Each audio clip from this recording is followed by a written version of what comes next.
These lectures are not designed for use as medical references to diagnose, treat, or prevent medical or mental health illnesses or trauma. If you have questions about the diagnosis, treatment, or prevention of a medical condition or mental illness, you should consult your personal physician or other mental health professional.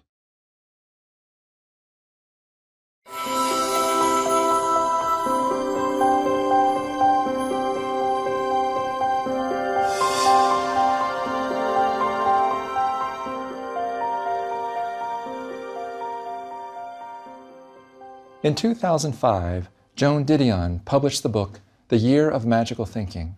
It focuses on the death of her husband, John Gregory Dunn, and her grief that followed. Her daughter was stricken with pneumonia just before her husband died, and she developed septic shock. She recovered, but the following year she fell and hit her head, causing a brain hemorrhage that eventually killed her. Joan Didion lost her husband and less than 2 years later lost her daughter. The title, The Year of Magical Thinking, refers to Joan's process of grief, and the year following her husband's death is complicated by the then illness of her daughter.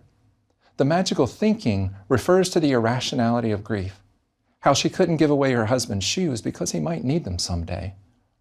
At times she thought she was going insane, hearing voices, imagining her husband was there. It's probably one of the most poignant and classic books about grief. It won the National Book Award for nonfiction and has been listed as one of the top 100 books of the 21st century. But why did it resonate so deeply? What need did it speak to? Grief and loss are something that unite us all. We've all experienced loss, or will someday soon. But I think her book serves as a particularly important counterpoint to this lecture. We'll talk about CBT, about rationality, but grief is more than that. It can defy logic. In today's lecture, we'll primarily focus on grief and loss, but we'll also do a quick review of what we mean by depression, how it's diagnosed, and how it's treated. We will include non-clinical sadness, but it will be important to discuss how CBT can help at all points along the depressive continuum. As you'll see, depression is really a family of related conditions that range from everyday sadness to profound clinical depression, where even getting out of the bed is a challenge. In our first CBT course, we spent a lot of time on how to assess and diagnose depression, then went through a CBT treatment program typically delivered by a therapist. In today's lecture, we'll be following Miriam, but Miriam isn't clinically depressed. She recently lost her mother and is stuck in her grief. She just can't seem to move forward. We'll be using our CBT toolbox to see what might help. We first need to unpack what we mean by normal or non-clinical depression. This includes sadness, grief, mourning, disappointment, disillusionment, melancholy, despair, and even anguish. We may feel shame or embarrassment. We may withdraw or seek the comfort of others. Remember that sadness is a natural response to loss. It slows us down, causes us to reflect on our loss, and hopefully motivates us to find what we need to heal. We become more concerned about sadness when it doesn't go away. Clinical or major depression is marked by low or depressed mood and/or loss of interest in our normal activities most of the day, nearly every day, for at least 2 weeks. To meet criteria for a diagnosis, you have to have 5 of 9 hallmark symptoms. They have to cause significant impairment and distress. So what are those 9 symptoms? The first symptom is having a low or irritable mood. Second is something called anhedonia. This is an inability to enjoy things that we used to enjoy, whether big or small. The third is changes in our appetite or our weight, and it might change in either direction. We may notice that our weight goes up, or maybe our weight goes down. We also see sleep changes, and again, this could go in either direction. We may see insomnia, or we may see hypersomnia, where people sleep too much. You might see psychomotor agitation, where people get sort of jittery and keyed up, or again, the opposite, what's called psychomotor retardation, where we move very slowly, almost as if you're moving underwater. We see poor concentration and poor memory, lower energy, worthlessness and/or guilt, and suicidal ideation. Thoughts about suicide or just wishing that you could not wake up one day are also quite common. Major depressive disorder affects nearly 15 million adults, or close to 7% of the US population over 18 years of age. Overall lifetime prevalence is about 17%, and we see about double the rates of depression in women as compared to men. The average age of onset is around 32 years old, but really it can develop at any age, including in kids or including in the elderly.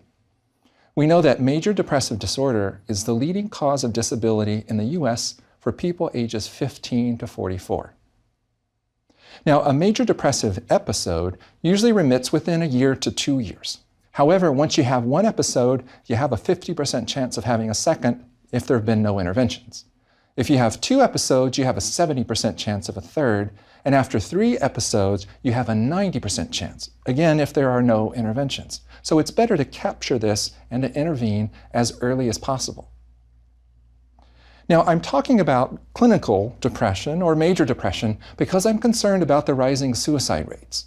The suicide rates in the U.S. have increased 33% over about the past 20 years or so.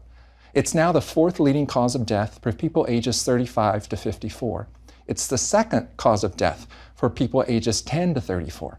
It's the 10th cause of death overall, outnumbering homicides.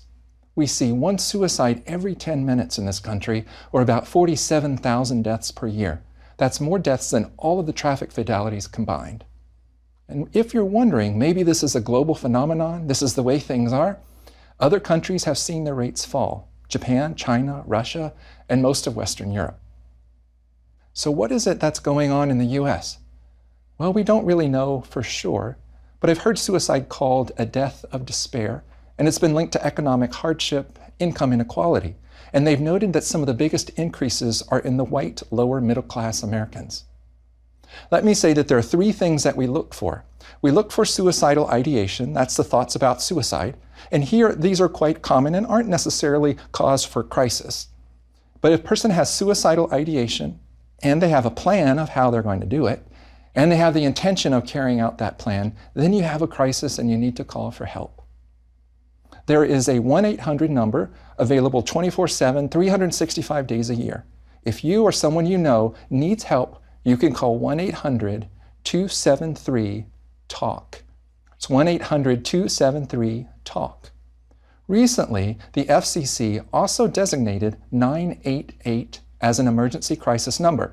So instead of calling 911, which you can do, but that summons the police and the paramedics, if you call 988, you will get a trained professional who can also send trained professionals to your home to help with that crisis.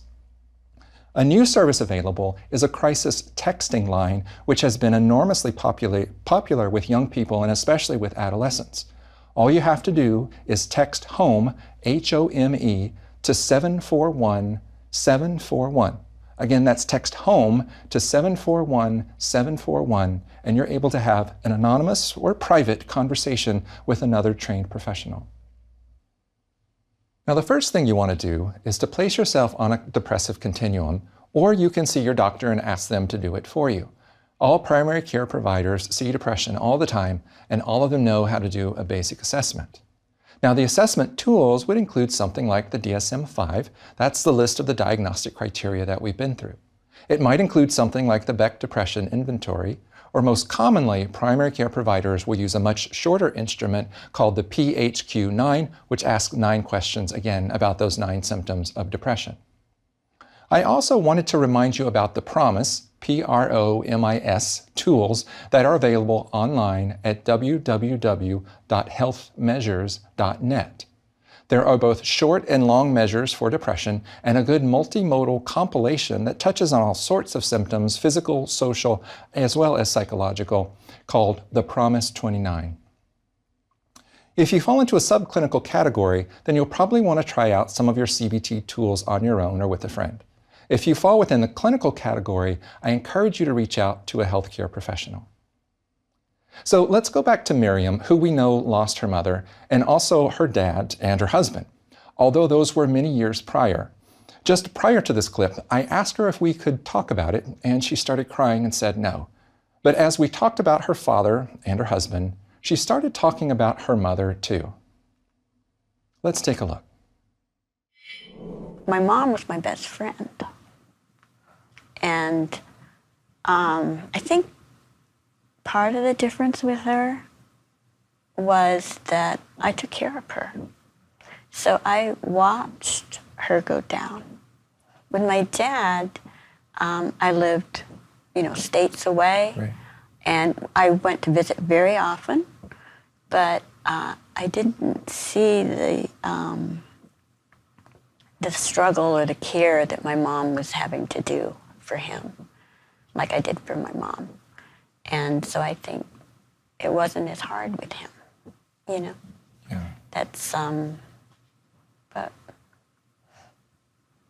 and with my husband, he died young too, but I had my children to think about. So you at that time, you're concerned with them because they're also dealing with the loss. Mm-hmm. So you can't cave in then. What do you do? They weren't that old. They were 12 and 15. So what do? You have to be strong because they need you. So with your dad, there was a physical distance, so the amount of in-person contact was less. And I love how you have this vivid visual memory of his smile. Yeah. And I can see it evokes feelings, but it also evokes a warmth of the connection that the two of you had in that moment. Yeah. And with your husband, there were all of these other responsibilities and people and little ones, right, that you were taking care of. Right. With your mom, it sounds like it was maybe not just the two of you, but it was primarily the two of you, and you had a lot of contact with her. And I took time off from work, Yeah. A long period. I would have loved to have stayed home with her all the time, but I couldn't. I had to work. Yeah. So, but yeah, it was, the best friends. And it was one of the memories I have, and it was so cute because she was, she got really small toward the end, but she had a walker, and she was walking down the hallway to go to the bathroom. And I just thought she was so cute because she was just this little thing, but it was so cute. But it was like, she was going to get stronger, she thought, and it just didn't happen. Right. So it was really hard watching her deteriorate. She was 93. So, and she had a hard life. She was a teacher, so she was a strong woman. Yeah. But, like I said, she was my best friend and the only one I ever talked to about things. So. Yeah, yeah. And you said she's been gone about a year, is that right? Yeah. Okay. And tell me the ways that you've grieved your mom in this past year. I don't. You don't? I don't. She's in the shelf. She's on the shelf. She's on the shelf. Is that something you would like to do, as difficult as it might seem right now? It is. I can't even listen to the songs that they played at the funeral. Okay. So that's something that I would like to learn to deal with. But right now, it's like it was yesterday. Okay. In terms of where she is on the grief trajectory, Miriam still has a long way to go. Her mother's room is still the same. She hasn't talked with anyone about the loss. And most importantly, she hasn't really allowed herself to feel her grief due to her fear of being overwhelmed. Where is Miriam on the continuum of depression? Let's keep her and her situation in mind as we dig a bit deeper into the concept of depression and how to assess its severity. Now, as I mentioned earlier, Miriam does not meet criteria for major depression. She did not have 5 of the 9 diagnostic criteria most of the day, nearly every day for 2 weeks. She did, however, show some depressive symptoms on the PHQ-9, and you've seen her tearfulness and the pain that she feels. She won't need a full course of treatment for depression, but some of the tools we use for depression might be helpful. Let's review the CBT model of depression so we can dip into our toolbox and select something that might help. First, I want to remind you of the CBT triangle. We have the emotions at the top, we have thoughts on one side, behaviors on another side.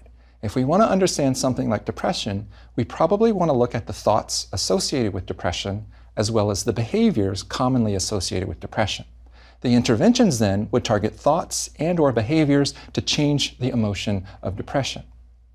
Now, when we see a patient with depression, we often see something I call depressive spirals. On the cognitive level, we know that depressed mood causes us to think more negatively biased thoughts, which causes us to feel more depressed, which causes us to think more negatively, which causes us to feel more depressed. That's the downward spiral. On the behavioral level, we know that depressed mood causes inactivity. You don't enjoy things, you don't have energy, and that lowers your mood. But that makes you less active, which lowers your mood, which makes you less active. Again, that downward spiral. It also works with social contacts. Depressed mood often causes us to pull away from others. We have fewer social contacts, but that lowers our mood, which causes us to withdraw more, which lowers our mood even further. Again, those depressive spirals. So you can see why and how people really get stuck. So think about our toolbox. What tools would address each of those downward spirals? The cognitive downward spiral, the behavioral downward spiral, or the social isolation and withdrawal? And when you think about those three, which one would you start with first? Now, in CBT for depression, there's typically 4 stages that we think about. In stage 1, there's education and data collection. So we teach them about depression, about the downward spirals, and we might start something like an activity record. Stage 2 is behavioral activation and mood monitoring. So we might move to something like activity scheduling. Stage 3, we move to more of the cognitive tools, such as the thought records, cognitive restructuring. In stage 4, we might want to make some lasting social and environmental changes. Now, interventions we use will include behavioral activation, include self-monitoring, maybe cognitive or behavioral checklist, the 7-column thought record, or maybe even social activity scheduling. We might want her to keep a journal, to create her own CBT toolbox, or to use it for self-reflection. And we want her, of course, to develop self-kindness and self-compassion. We also want her to think about whether or not depression is sending a message about changes that she needs to make. Remember that stage 4 of the CBT for depression model was to take a step back and think about what needs to change in your life. Do you need more social relationships? Do you need to end certain social relationships? Do you need to move? Do you need to take better care of your health? Do you need to break up with a significant other? Let's dig a little deeper into the cognitive side of the toolbox. We learned all about thought records, but let's look specifically at how cognitions might drive depression and what we can do about it. Now, I want to remind you of some of the habits of mind, and I'll just go through a short list. So personalization, when a person's depressed, they tend to over-personalize. Magnification or minimization, selectively attending to negative things. All or none thinking, also amplified when people are depressed. Mind reading, imagining that other people are thinking poorly of them or rejecting them or not wanting to be around them. And fortune telling. So this is predicting that the future will always be a shade of gray or even darker. There are specific clusters of thoughts that come up around depression, and these are negative thoughts about the self, the value of the self. Negative thoughts about others and whether or not they will understand or they will come to your help and give you support. And negative thoughts about the world. So think back to our lecture on conditional assumptions, rules, and core beliefs. Now, you've already seen Miriam working on behavioral activation in lecture 3, and you've seen both Amanda and David using thought records in lectures 4 and 5. Miriam would use thought records in a similar way depending on the trigger and the automatic thoughts evoked. Here are a few examples. So Miriam was shopping for groceries, and she ran into an old neighbor who knew her mother. This was the trigger. She felt warm and excited to see this person initially, but then almost immediately felt anxiety and dread. She rated the anxiety and dread as more intense than the positive emotions. Her automatic thoughts were, oh God, she's going to want to talk about my mother, and I'm going to lose it and have a meltdown right here in the grocery store. Of course, her neighbor didn't know any of this was going on inside Miriam's head. What she saw was a quick hello from Miriam, who then actually burst into tears, abandoned her shopping cart, and left the store. So where can we go with this? Miriam completed the first 3 rows of her thought record, then she got stuck. When she tried to look for evidence 4, she thought, well, I did have a meltdown. My automatic thought was true. What would you say to her at this point? I expressed support, but resisted the urge to rescue. We used downward arrow. So let's assume it was a breakdown. What does this say or mean about you? Well, it means I'm a mess. Tell me more. It means that I'm weak and I'm broken. Okay, now we're getting somewhere. We have some thoughts we can begin to restructure. Miriam has the self-perception that she's a weak, broken mess because she got tearful when she's in mourning. We can see that's not really fair, but how can we help her get there on her own? Remember some of our strategies: evidence for and against, decentering, looking at habits of mind. You might ask Miriam about times when she's shown great courage, like with her sons or her grandson or her husband. You might tap into her empathy for others and ask her what she might say to a friend. Eventually, we got her to stop thinking of her crying as a breakdown. It was an expression of her grief, grief that her neighbor might also feel on some level. In fact, she eventually called that neighbor. Miriam still didn't want to talk about her mom, but she was okay catching up otherwise. So we can help her with some of her suffering, but Miriam is still stuck. We need her to act, to do something different. Let's turn to a different behavioral exercise designed to help with grief. Let's watch. Right. Mm-hmm. And I would guess well-intentioned friends and family have told you need to move on. Oh, right? My neighbor. Yeah, your neighbor. My neighbor. She's her thing is, it's been 2 weeks or it's been whatever, it's time to move on. And I don't understand, people that maybe they can.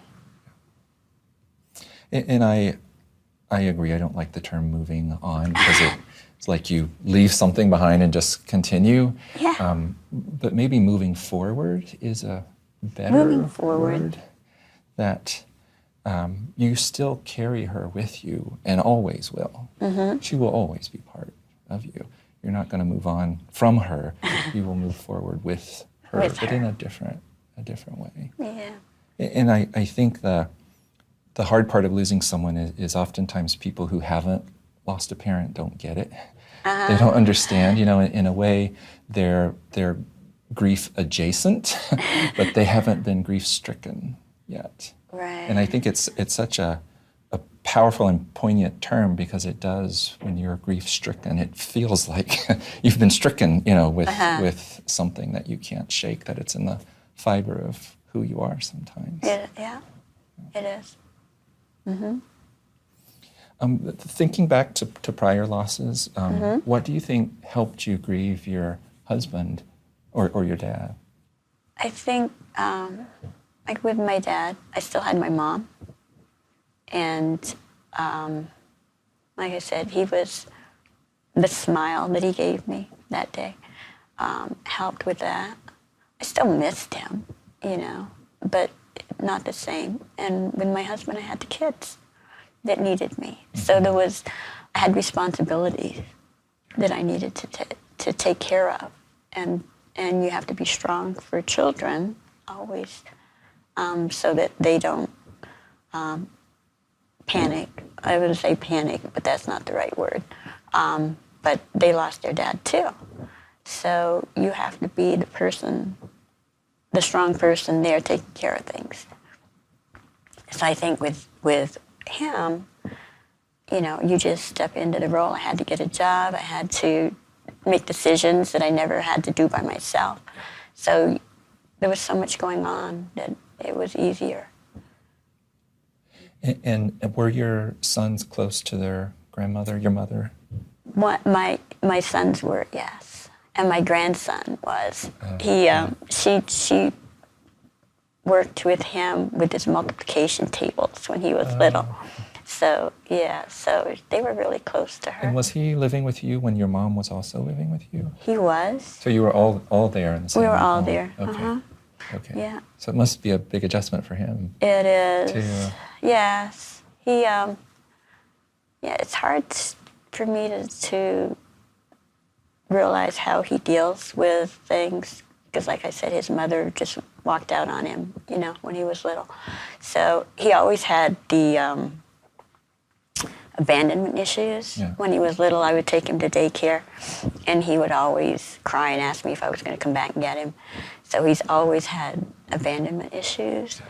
But I don't know how he deals with grief because I've never seen him really show much. Yeah.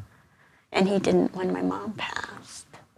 So it sounds like each of you are, in your own way, grieving in private. Yeah. Or it's on a shelf or it's pushed away. Pushed away. Uh-huh. Yeah. Yeah, I think so. Have you and your sons and your grandson ever, had a dinner or something and just talked about your mom? No. No, we haven't. Maybe we should. No, because they don't. I have a hard time with it, so they don't, they don't want to bring anything up. They don't want to upset you. That's their Right. intention. Yeah. Right. Yeah. So, no, we've never had that. Maybe that would be a good thing for us to do. Well, and there's no prescription for how you're supposed to grieve, and there's no timeline of you should do this at 6 months, 12 months, whatever. And I think people do things when they're ready and when they're able. I will tell you that part of the task of grieving, and it's a very complex one and sometimes a very long one, means emotionally experiencing the loss that you have had. And the tendency is when something hurts, right, you run away from it, right? Uh-huh. Hand on the hot stove, you pull it away. Or when your mind or your heart starts thinking about your mom, you feel that pain and you want to put it on a shelf right away. Put it on a shelf. But at some point, it requires re-experiencing and reconnecting with the emotions and the memories. And it doesn't have to be the bad stuff, like when she was sick and in bed or hospice was coming by. It could be, reclaim all of those awesome memories that you have with her, right? Go through an old photo album or look at old letters or tell funny stories, of when she was at her goofiest or her smartest or whatever. I mean, those are all parts of the life that you guys have shared that are yours, right? That you get to keep. And your sons will have stories and your grandsons will have stories. And you maybe will even learn new stories from each other. But it's re-experiencing and reclaiming that person that was so important to you. And not focus on the end. Yeah, I think your mind has focused there a lot It does. already. And those are the images that probably pop to mind. But remember, she had 93. She had a very long life and was a very strong lady, and celebrate her. Yeah. I'll have to work on it. Okay. Well, and like I said, at your own pace, your own time, but you're not alone. You have your sons, you have your grandsons, and you can take things one step at a time. Right. Yes. I'm going to have to. Okay. All right. What do you think should come next? Well, I'll tell you what happened. Miriam wanted to take her first steps in this direction alone. She was too embarrassed to have others around. She went into her mother's room, put on one of her mother's favorite records, and just rocked in her rocking chair, crying, but able to accept and to appreciate her sadness. So what should we expect with loss and grief? As you can imagine, there's no right or wrong way to grieve, and there's no predetermined amount of time that it should take. It should not include self-harm or serious suicidal ideation. It should not include destructive behaviors like binge drinking or violence. But that leaves a lot of room. What should a person expect? Classic stage models of loss include shock, denial, anger, bargaining, depression, testing, and acceptance. These are similar to the stages of coping with a terminal illness because both were developed by Elisabeth Kubler-Ross. Now we know that not everyone has all of these stages, and they really aren't a linear process, but it does help us normalize the range of emotions a grieving person might experience.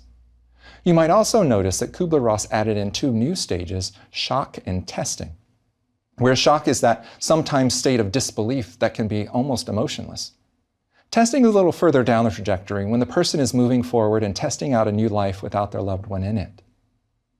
Our interventions with Miriam are helping her to take grief off the shelf, examine it, and appreciate the relationship she had, to savor it. Ultimately, we'll help her move forward to test out a life without her mother physically in it.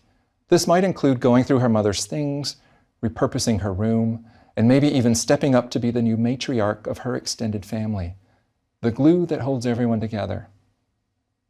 As she moves through this process, we'll want her to use her CBT toolbox, particularly her emotion regulation skills, scheduling social activities, and challenging some of her more global and negative cognitions. In the last part of our lecture, I want to look at another role, that of a friend responding to a friend that's lost someone. It's awkward, it's uncomfortable, and I'm asked a lot about what's the right thing to say. So here are a few tips, but these are by no means one size fits all. First of all, remember that it's not about you. Don't jump in and share a story about your recent loss. The motivation is good, the effect maybe not so good. There is no bright side, at least not in the early stages of grief. Don't say things like, well, at least he isn't suffering anymore. Be careful with religion. People have different religious beliefs, and if you're not sure where they are, you might not want to go there. Don't tell them how to feel. Saying, be strong, has good intention, but again, may not be that helpful.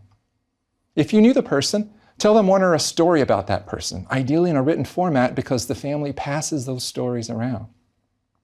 And if you didn't know the person who died, then try something like, I didn't know your loved one, but based on who you are, she must have really been someone special. Try something like, I can't imagine what you're going through, but I'm here to listen if you need me. There's a huge range of support. A hug in one moment, bringing food, listening when the person needs to talk, checking in, and reaching out, especially during the holidays. Just do something. You'll feel worse in the long term if you do nothing. In our next lecture, we'll tackle the most common negative emotion of all, anxiety. Let's see where you measure up and what CBT skills might help. Thank you.